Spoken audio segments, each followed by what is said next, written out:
Hi dear friends, my name is Sergey, I'm the founder of Moychay International, and today we have a next series of ABC of tea. So the basic tea knowledge which you literally need to know if you want to expand your tea knowledge, be more aware about the tea. And today we will talk about the types of tea. Actually what the tea is, because under the name tea we have many different drinks. Sometimes it can be herbal tea, some infusions with very huge variety of herbs, from flowers to some roots to whatever. Also it can be some drinks like infusions. Also it can be yerba mate, a very famous Latin American drink, which is also not tea what we will talk today about. Today we'll talk about tea which relates to the plant Camellia sinensis and its varieties, Camellia sinensis balsamica, Camellia thaliensis, some other different types, which are thousands of those. Tea, what we mostly know as a tea like a Camellia sinensis, is grown in more than 50 countries now, and but the roots came from China. This is why, as terminology and types, we will take the basic varieties and types of Chinese grades of tea. And inside each of grade there are way more varieties, but we will talk about basic ones. And we can say that tea diverges from the technology, how it's produced, the type of harvesting, the shape, appearance, fragrance, geography, season, many other aspects which are important for the tea. But we will base it on just fermentation, or how it's lighter to dark, I can say. Most of the teas are now here on my table, not all thousands of types of course, but kind of representatives of each type here. We can start from green tea as a most basic one, and if we talk about Western countries, we can say that green tea is not so, a little bit less popular than the black tea, but in China, most popular tea, more than 60% of consumption is a green tea, maybe even close to 70%. Green tea, there are two big groups. There are Japanese green tea, which I have here. It's a sencha, which is more lighter, more green, because it's steamed, and it's also fried a little bit differently, like not pan-fried like in China. This is why it's more lighter. And also during the harvesting, during the agricultural planting the tea, they are make shades for the tea bushes, which is why it have much more chlorophyll, and also this is why it's so light green. Here is a Lunzin tea, Dragonwell. It's a very famous Chinese tea. Here I have it a little bit more yellowish because it's from the last year harvest, not so fresh one. One of the famous pan-fried teas, and actually most of the Chinese, they're all fried. Green tea, it's very simple technology-wise, so it's harvested after it's a little bit withered, and after it's actually fried. And depending on the type, there are different also shapes, which are rolled green teas, green tea needles, short Lunzing, which is one leaf and one bud mostly. Sometimes it's one leaf, two buds, which is low quality Dragonwell tea. More varieties, as I told, shape-wise. So there are many types of green teas. I think it's the biggest group of teas in China. Also enormous amount, and I will describe them in details. Like there are famous Taiping Hokui green tea, which is a long flash like this. Also it's very beautiful, and also there are some silver needles green tea, like in Ya, also Anji Baicha, one of the also famous green teas, and it's called Baicha white tea, but actually it's green. Next group can be yellow tea. We can say that it's very close to the green. It's very low amount of production, maybe three famous. It's Mendin Huanya, also Hoshan Yinzhen from Anhui province, and Jinshan Yinzhen from Hunan. Yeah, maybe there are some others, like even from Guangdong and Zhejiang, many other.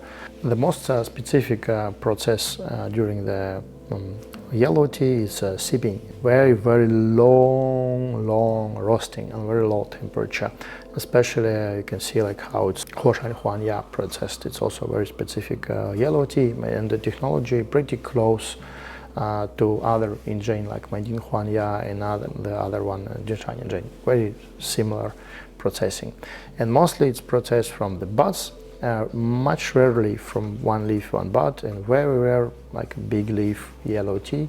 Almost impossible to get on the market because it's not so popular. It's less than 2% of Chinese drink it, even maybe less. But also before, yellow tea has a good history, because before there was even a story like it was prohibited for export because it's so rare and so also essential, like Junshan in Jane from a special island, Junshan, the Emperor Island, and in Hunan province on Duntingho, and these tea have very rich history, and now it's only one factory produced real Junshan yellow tea, so it's a smaller amount, but it's still very valuable and also very expensive if it's good. The next group of tea will be white tea. If we talk about technology, it's the most simply processed, because literally you have a few days of withering, that's it.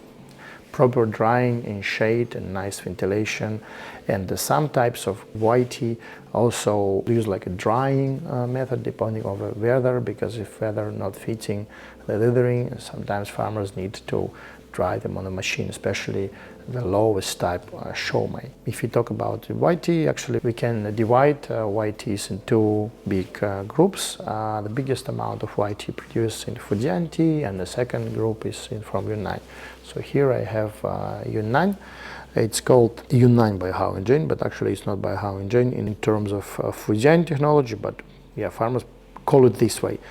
Here is still not only one bud, how must looks like a real by Hao and Jane, or silver needles with white hair, and here we have one leaf, one bud, and also we can say that Yunnan variety is sometimes more intense because it's made from Camellia sinensis variety Assamica. But the Fujian variety, we have it here.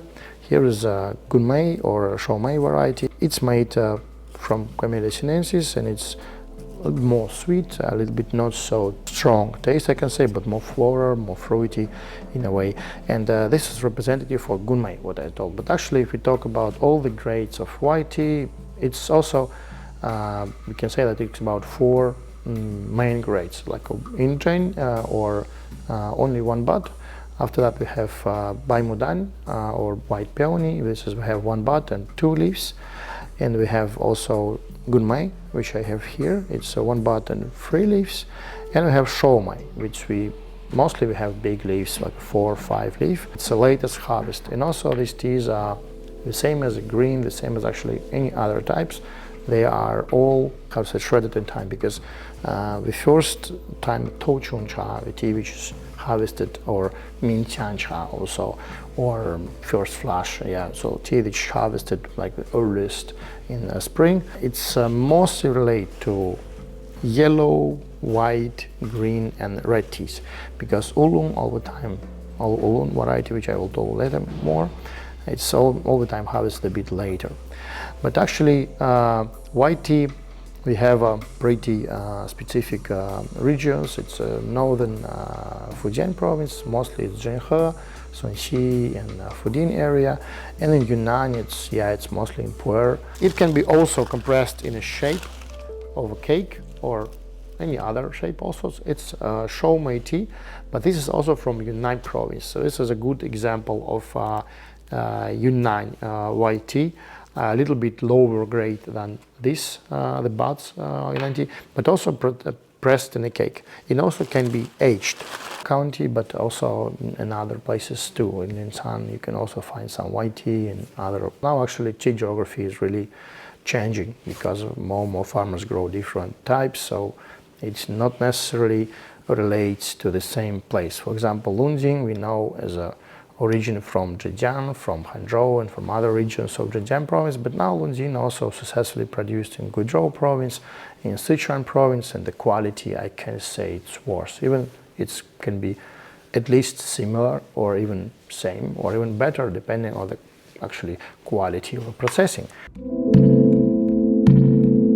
Oolong tea, one of the, actually my favorite group, the richest in amounts of types, maybe second after greens, and also very variable depending on the tea cultivar.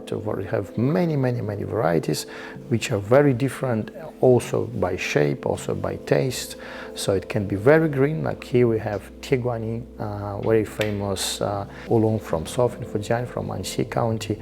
And also there are some different sub-varieties like Moychay, Benshan, Huanjingui, and so on, which are also processed under this method mostly. And here I have also the same shaped variety, which is called Kaba Oolong, vacuum fermented Oolong from Taiwan, and Qinxin Oolong from Alishan actually in Taiwan. And the Oolongs are produced mostly in Taiwan, Guangdong, and also Fujian province.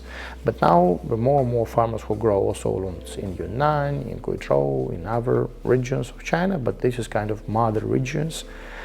And oolongs, maybe processing-wise, one of the most complex teas, because we had up to 17, even to 20 steps when we have, okay, dithering indoor, outdoor, rolling, roasting, also long fermenting, shaking. All these steps are sometimes a little bit vary depending on the type, and also rolling type can be different. It can be Qiaoxin cha, like a tea with a more longer leaf, like here I have a black tea with a similar little bit leaf, and now we have rolled oolong like here, and we have very dark oolongs, which is almost like red tea. We have even red oolongs, which are fermented a bit more than regular oolong, so it's almost like a black tea or red tea, how it's called in Chinese, Hong Cha in China. And also we have very light oolongs, and also we can process from oolong tea bush the green tea, which we also tried a lot, and you can also process from oolong tea bush any other tea, even Puer tea you can also process from oolong, even white tea you can also process from oolong. And each type of this tea bush can be different. So if you go to the bush, actually you can take the oolong variety is a most specific type. Why? Because you can do any tea out of oolong, but you can't do oolong out of the bush if it's green tea, because most varieties of Camellia sinensis which are using for processing of green tea, they don't have such a sweet taste like oolong. The famous cultivars can be Tieguani, Baxian, or Shuixian, Rogui, Qilan, also very famous. Or we can go to Taiwan, it can be Jinxiang Cha, it can be Jinxuan, many other varieties. I named the varieties of a bush, but each variety can be processed differently. So this is why we can have Qilan, which looks like this, and we can have a Qilan, which looks like Qiaoxin Cha, like this type. And also you can even do, as I told, green, red, and white tea from the same varieties. The same like in the Yunnan province, we have these white bots. Yeah, we can do from the same tea, Shan Cha or Puer tea, also from the same tea bush. Black tea, or red tea, how it's called in Chinese. In West, mostly we call it black, because actually in China we have different black tea, which is called Heicha here. To don't make misunderstanding, now it's called dark tea in English, but actually Hei in Chinese is not dark, it's black. Here I have a type which is called Zhongguo Hong. Actually, it's very representative name. Zhongguo, it's China in Chinese, and Hong it's red, almost Chinese black tea. It's processed in Fujian County of Yunnan province.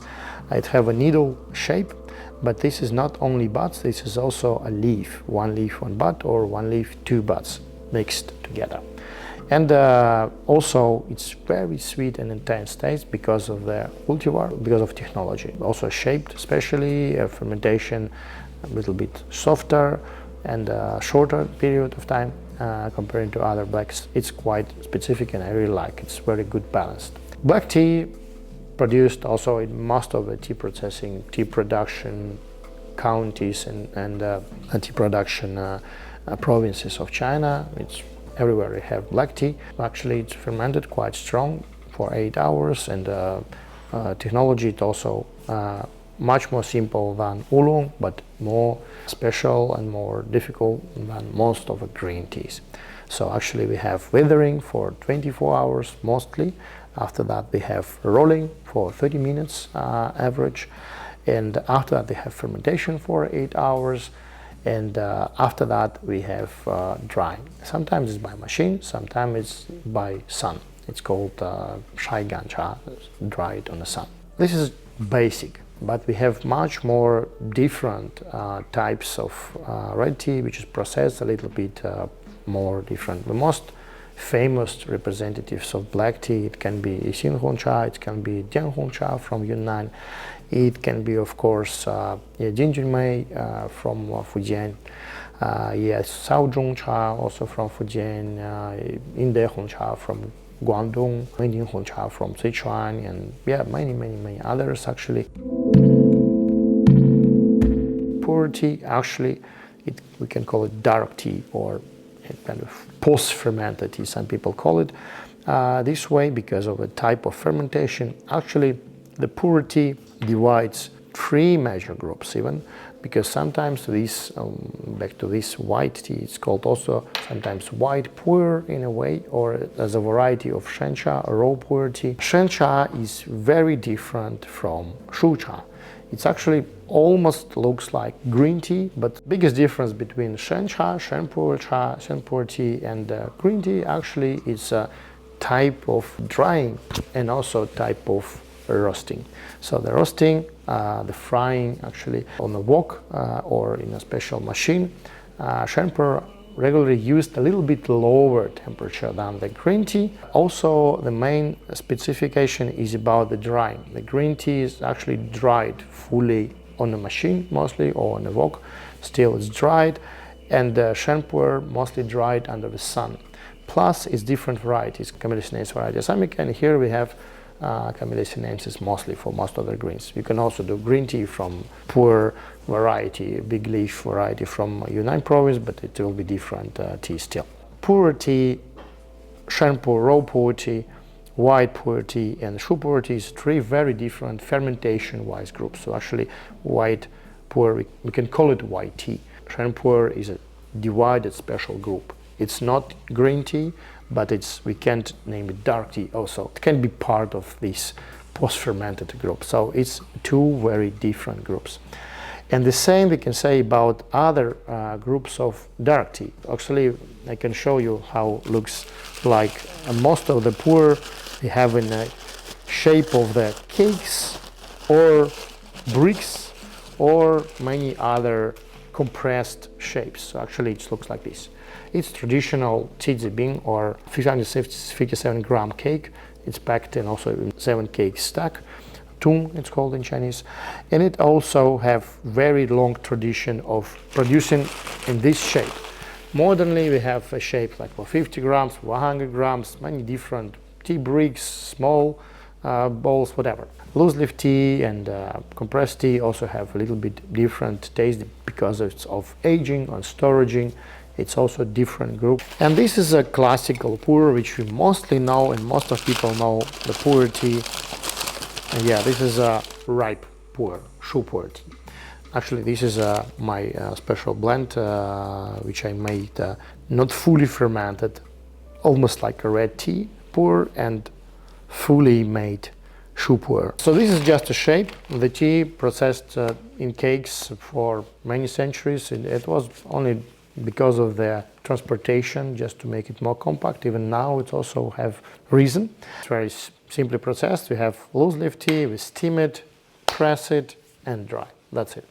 Preferably dry or low temperature or naturally. It takes a few days, but still. And other groups of dark tea, it's actually Hei Cha in Chinese. This is a representative.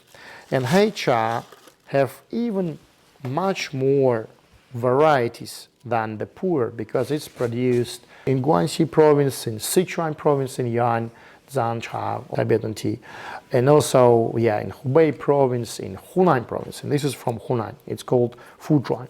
On this tea, there are special type of fungus, which is a very healthy one.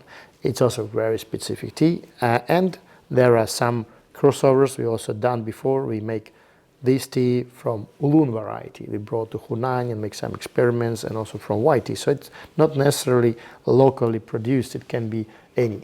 The same with the Puer tea. We also make a Puer water fermentation in Fujian province. So we had made from Oolong, we have Puer. Yeah, so we need to divide two things: the type of the plant and the technology. So we can play here a lot, actually.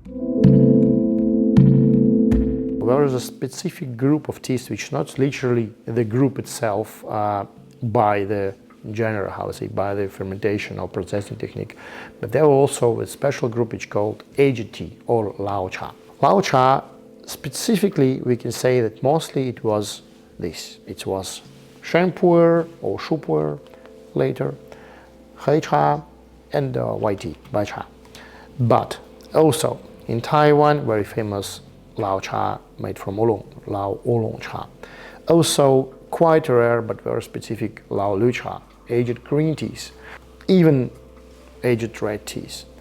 And so actually any of these groups can be aged depending on the type, technology, type of storage, which is also very, very deep theme, and we can go closer to this theme later.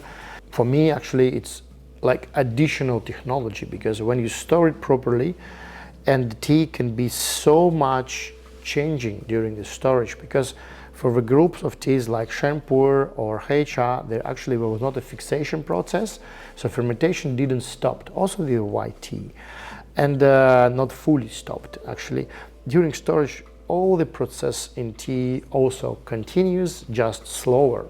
So we have literally very unusual types which are related not only to the processing itself but also to the storage and to some very unique specific qualities or specifications of each actually batch of tea. So for example, we can have this cake which is processed in Thailand, actually northern Thailand, Puer tea, and it can be something like we can have it storage in Thailand or here in Amsterdam, or somewhere Eastern Europe or in America or Singapore, whatever, and it will be different tea.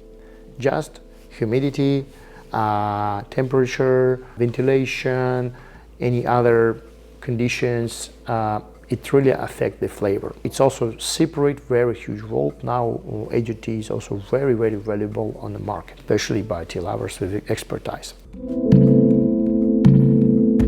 And the last group, which I mentioned only in the beginning, this is of course herbal teas, which is not a Camellia sinensis, which is a separate group, but still it's very popular, especially in the West, and also actually in the East, in China, we are called Hua Cha, flower tea, or Chai Cha, like a tea from some grass or whatever. Mostly Hua Cha, we can see like it's herbal tea in Chinese, name under this term. We actually promote a lot. We have our own, for example, Georgian tea produced in Georgia. This is our own blend, and I combine the idea of the main groups of tea with fermentation in a herbal tea. So we can also ferment herbs, not the same way like regularly most of the herbal tea you can find. So you can actually also ferment, especially the leaves of the fruit trees like apple, like plum, like apricot, like some other also willow herb. It's actually not a fruit tree, but still you can also ferment, and the fermentation technology is similar to black tea. This is why some herbal teas, it's a blends of different types. For example, I just took this just quite specific fermented apple leaf, fermented middle sweet leaf, willow herb, apple itself actually, and cassia. And mostly we have quite not natural teas as herbal teas with some additional flavoring, not taste at all. And on the market we can have mostly like tea bags with CTC, broken leaf types, crushed types of tea.